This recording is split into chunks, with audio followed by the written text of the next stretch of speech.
Few pursuits are more satisfying to the spirit than discovering the greatness of America's outdoors. Meeting the new test of environmental stewardship means finding the best ideas at the grassroots level. It means helping states, communities, and nonprofits protect their own resources. And it means figuring out how the federal government can be a better partner in those efforts. The concept of the Outdoor Alliance Partnership Summit is to bring together not only national folks, but regional and field people from the various land management agencies and pair them with their counterparts from the Outdoor Alliance member organizations and our affiliate groups at the local level, and to talk about success stories and to learn from one another about how we can better protect the places we play. This was really built on the Obama administration's America's Great Outdoors initiative, specifically using partnerships to reconnect Americans to the outdoors.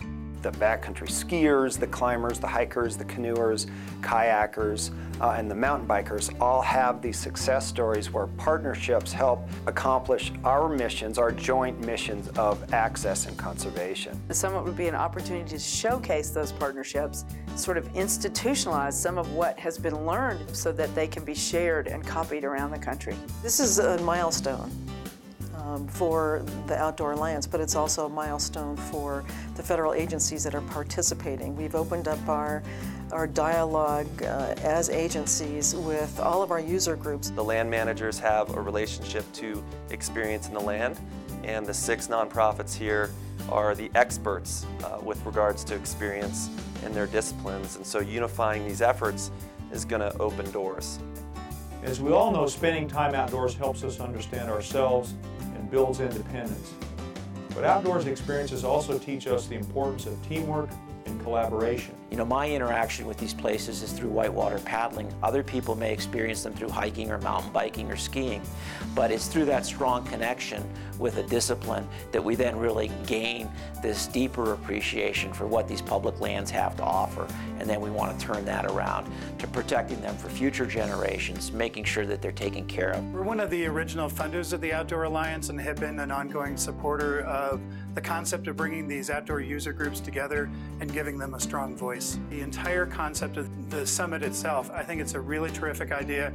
It's a great opportunity to bring together groups that often don't talk together into the same place to have a great conversation about where we go from here. We're working together.